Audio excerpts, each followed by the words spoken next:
दोस्तों, पिछली वीडियो में हमने जाना कि किस तरह से मराठा साम्राज्य में छत्रपतियों की शक्ति कमजोर हो गई और पेशवा का पद बहुत ही महत्वपूर्ण हो गया और धीरे धीरे असली शासक पेशवा ही बन गए।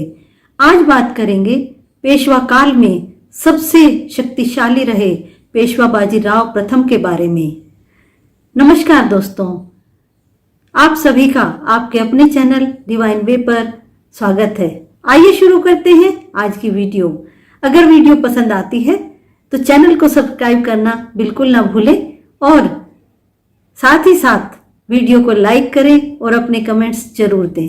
पेशवा का पद मूल रूप से शिवाजी द्वारा नियुक्त अष्ट प्रधानों में से एक था। पेशवा को मुख्य प्रधान या प्रधानमंत्री भी कहते थे। उसका कार्य सामान्य रीति से प्रजाहित पर ध्यान रखना था। मराठा साम्राज्य में पेशवा का पद पहले वंशानुगत नहीं था, लेकिन बालाजी बाजीराव ने इसे 1749 ईस्वी में महाराज शाहू की मृत्यु के बाद वंशानुगत बना दिया। बालाजी बाजीराव ने इस पद को मराठा साम्राज्य में सर्वोच्च स्थान दिलाया। शाहू जी के राज्यकाल में बालाजी विश्वनाथ 1713 ईस्वी में पेशवा नियुक्त हुए और 1720 ईस्वी में मृत्यु होने तक इस पद पर बने रहे। उन्होंने सेनापति तथा राजनीतिज्ञ दोनों ही रूपों में जो सफलता प्राप्त की, उससे दूसरे प्रधानों की अपेक्षा पेशवा पद की मर्यादा बहुत बढ़ गई। 1720 ईस्वी में उनकी मृत्यु के बाद उनका पुत्र बाजीराव प्रथम पेशवा नियुक्त हुआ। बाजीराव पेशवा का जन्म 18 अगस्त 1700 ईस्वी में हुआ था। उनके बचपन का नाम बीसाजी था। उनकी माता का नाम राधाबाई और पिता का नाम बालाजी विश्वनाथ था, जो आप सभी जानते हैं। पढ़ाई में बाजीराव बहुत अच्छा था, इसलिए उसे अच्छी शिक्षा हासिल हुई। उसने बचपन में ही घुड़सवारी और तलवारबाजी में पारंगत हासिल कर ली थी। उसमें धार्मिक ज्ञान के अलावा उच्च कोटि के सैनिक गुण भी थे। वह केवल 20 वर्ष का था तब 17 अप्रैल 1720 ईस्वी को छत्रपति शाहू जी ने बाजीराव प्रथम को अपना पेशवा नियुक्त किया। पेशवा बाजीराव को बाजीराव बल्लाल भट्ट और थोरल बाजीराव के नाम से भी जाना जाता है। बाजीराव का एक छोटा भाई भी था, चीमाजी अप्पा। उनकी 2 बहनें भी थी, अनुबाई और भीरूबाई। पेशवा बाजीराव की पहली पत्नी का नाम काशीबाई था।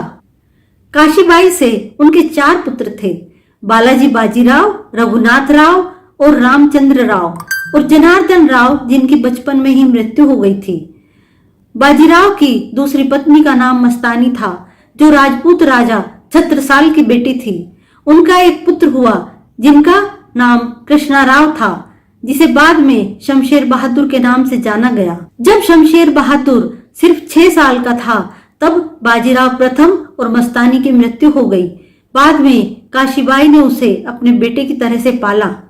बाजीराव अपने पिता के साथ हमेशा सैन्य अभियानों में जाया करते थे। बाजीराव जब पेशवा बने तो उनके सामने कार्य बहुत कठिन था। दक्षिण के निजाम उनके चौथ तथा सरदेश मुखी प्राप्त करने के अधिकार को चुनौती दे रहा था। स्वराज्य का एक बड़ा भाग जंजीरा के सिद्धियों के अधीन था। शिवाजी के वंशज कोल्हापुर के संभाजी साहू जी की सर्वोच्च सत्ता को स्वीकार करने के लिए तैयार नहीं थे तथा अन्य मराठा सरदार स्वायत्तता प्राप्त करना चाहते थे। बाजीराव ने एक सफल खिलाड़ी की तरह इन सब गुत्थियों को सुलझा दिया। उसने दक्षिण में सर्वोच्चता स्थापित की और उत्तर विजय की योजना बनाई। एक पेशवा के रूप में बाजीराव प्रथम की उपलब्धियां भारतीय इतिहास में बहुत ही महत्व रखती हैं। मराठा शक्ति को चरमोत्कर्ष पर पहुंचाया। माना जाता है कि उनसे अच्छा घुड़सवार सैनिक भारत में आज तक नहीं देखा गया। उनके 4 घोड़े थे, नीला, गंगा, सारंगा और औलक। उनकी देखभाल वे स्वयं करते थे। बाजीराव 6 फुट ऊंचे थे। न्यायप्रिय बाजीराव को सफेद या हल्के रंग के वस्त्र पहनना पसंद था। पूरी सेना को सख्त अनुशासन में रखते थे और अपने भाषण से वे सेना में जोश भरते थे। हिंदुस्तान के इतिहास में बाजीराव अकेला ऐसा योद्धा था जिसने 41 लड़ाइयां लड़ी और एक भी नहीं हारी। वर्ल्ड वॉर सेकेंड में ब्रिटिश आर्मी के कमांडर रहे मशहूर सेनापति जनरल मोंटगोमरी ने भी अपनी किताब हिस्ट्री ऑफ वॉरफेयर में बाजीराव की बिजली की गति से तेज आक्रमण करने की शैली की जमकर तारीफ की। उसने लिखा है कि बाजीराव कभी हारा नहीं। आज वह किताब ब्रिटेन में डिफेंस स्टडीज के कोर्स में पढ़ाई जाती है। अमेरिकी सेना में भी सैनिकों को पेशवा बाजीराव की युद्ध तकनीक का प्रशिक्षण दिया जाता था। नर्मदा पार सेना को ले जाने वाला और 400 वर्ष की मुगल सत्ता को दिल्ली में जाकर ललकारने वाला बाजीराव पहला मराठा था। मुगल साम्राज्य की तत्काल की स्थिति पर बाजीराव ने छत्रपति शाहू जी से कहा था, अब समय आ गया है कि हम विदेशियों को भारत से निकाल दें और हिंदुओं के लिए अमर कीर्ति प्राप्त कर लें। हमें इस जर्जर वृक्ष के तने पर प्रहार करना चाहिए, शाखाएं तो स्वयं ही गिर जाएंगी। हमारे प्रयत्नों से मराठा पताका कृष्णा नदी से अटक तक फहराने लगेगी। इस बात से छत्रपति शाहू जी बहुत प्रभावित हुए और बोले, आप निश्चय ही मराठा साम्राज्य की पताका को हिमालय के पार गाड़ देंगे। सत्य ही आप योग्य पिता के योग्य पुत्र हैं। बाजीराव प्रथम ने पालखेड़ा के युद्ध में निजाम को परास्त किया। इस युद्ध में हारने के बाद निजाम ने मुंशी शिवगांव की संधि के बाद दक्षिण में मराठा सर्वोच्चता स्थापित हो गई। 1728 में मराठों ने मुगलों से बुंदेलखंड के सभी जीते हुए प्रदेश वापस छीन लिए। अजमेरा के युद्ध में बाजीराव ने मालवा के सूबेदार गिरधर बहादुर को परास्त किया। मुगल सूबेदार सवाई जयसिंह, मोहम्मद खां बंगश, गिरधर बहादुर इत्यादि मराठा पेशवा बाजीराव एवं मराठा सरदार उदयजी पवार एवं मल्हार राव होलकर को रोकने में असफल रहे। 1735 ईस्वी तक मालवा में मुगलों की सत्ता लगभग समाप्त हो गई थी। डभोई के युद्ध में बाजीराव ने त्र्यंबक राव को परास्त किया। 1732 में बाजीराव ने एक समझौता तैयार किया जिसमें संपूर्ण मराठा राज्य से 4 नए मराठा राज्यों की आधारशिला तैयार हुई। यह राज्य थे ग्वालियर, इंदौर, बड़ौदा और नागपुर। इनमें सिंधिया, होलकर, गायकवाड़ और भोसले राजवंश का अधिकार रहा। 1737 में दिल्ली पर किया गया आक्रमण उनका सबसे बड़ा साहसिक कदम था। वह अक्सर शाहू जी से कहते थे कि मुगल साम्राज्य की जड़ों यानी दिल्ली पर आक्रमण किए बिना मराठों की ताकत को बुलंदी पर पहुंचाना मुमकिन नहीं और दिल्ली को तो मैं कभी भी कदमों पर झुका दूंगा। युवा बाजीराव ने 3 दिन तक दिल्ली को बंधक बनाकर रखा। मुगल बादशाह की लाल किले से बाहर निकलने की हिम्मत नहीं हुई। यहां तक कि 12वां मुगल बादशाह और औरंगजेब का नाती दिल्ली से बाहर भागने ही वाला था कि बाजीराव मुगलों को अपनी ताकत दिखाकर वापस लौट गया। 1738 में भोपाल की लड़ाई में बाजीराव ने निजाम को घेर लिया और संधि करने पर विवश कर दिया।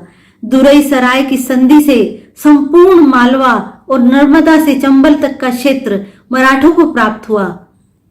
1739 में मराठों ने पुर्तगालियों से बसीन छीन लिया। धीरे धीरे उन्होंने महाराष्ट्र को ही नहीं पूरे पश्चिम भारत को मुगल आधिपत्य से मुक्त कर दिया था। देश में पहली बार हिंदू पद पादशाही का सिद्धांत भी बाजीराव प्रथम ने दिया था कि जनता किसी भी धर्म को मानती हो उसके साथ वे न्याय ही करते थे। अटक से कटक तक केसरिया लहराने का और हिंदू स्वराज्य लाने का सपना जो छत्रपति शिवाजी महाराज ने देखा था उसे काफी हद तक पेशवा बाजीराव ने पूरा किया। महाराणा प्रताप और शिवाजी के बाद पेशवा बाजीराव का ही नाम आता है जिन्होंने मुगलों से लंबे समय तक लोहा लिया। बाजीराव बल्लाल भट्ट एक महान योद्धा थे। निजाम मोहम्मद बंगश से लेकर मुगल और पुर्तगालियों तक को कई कई बार परास्त करने वाले बाजीराव के समय 70 से 80% भारत पर उनका कब्जा था। इतिहास में कई वीर हुए हैं जिन्होंने मुगलों को दिल्ली तक ही समेट दिया था। उनमें से एक थे बाजीराव पेशवा हमारे देश के इतिहास में जो जगह उन्हें मिलनी चाहिए थी वह नहीं दी गई। इसके बदले इतिहासकारों ने मुगल इतिहास को महिमामंडित किया। बाजीराव पेशवा की मृत्यु 28 अप्रैल 1740 को 39 वर्ष की आयु में नर्मदा नदी के किनारे रावेर खेड़ी में लू लगने के कारण हुई। अगर बाजीराव पेशवा कम उम्र में न चल बसते तो अहमद शाह अब्दाली नहीं होता और नादिर शाह भी हावी नहीं हो पाता, न ही अंग्रेज और पुर्तगालियों जैसी पश्चिमी ताकतें होती। बाजीराव का केवल 40 वर्ष की उम्र में इस दुनिया से चले जाना मराठों के लिए ही नहीं, देश की बाकी पीढ़ियों के लिए भी दर्दनाक भविष्य लेकर आया और भारत 200 साल तक गुलामी की जंजीरों में जकड़ा रहा। उनके बाद कोई भी ऐसा योद्धा नहीं हुआ जो पूरे देश को एक सूत्र में बांध पाता। वाराणसी में उनके नाम का एक घाट है जो खुद बाजीराव ने 1735 में बनवाया था। दिल्ली के बिरला मंदिर में उनकी एक मूर्ति है। कच्छ में उनका बनाया आईना महल और पुणे में मस्तानी महल और शनिवार वाड़ा है। पुणे शहर को कस्बे से महानगर में बदलने वाले बाजीराव बल्लाल भट्ट ही थे। उन्होंने ही सतारा से लाकर कई अमीर परिवार वहां बसाए थे। ऐसे महान वीर को मैं श्रद्धांजलि देती हूँ, शत शत नमन करती हूँ। आज की वीडियो में बस इतना ही। वीडियो में बात करेंगे कि किस तरह मराठा साम्राज्य का अंत हुआ। दोस्तों, जो भी जानकारी मुझे मिल पाती है मैं आप लोगों के साथ शेयर करती हूँ, लेकिन मैं ये क्लेम नहीं करती कि मैं जो बात बता रही हूँ वो पूरी तरह से सच ही है। कुछ गलतियां हो सकती हैं, उनके लिए मैं क्षमा चाहती हूँ। आशा करती हूँ वीडियो आपको पसंद आई होगी। धन्यवाद।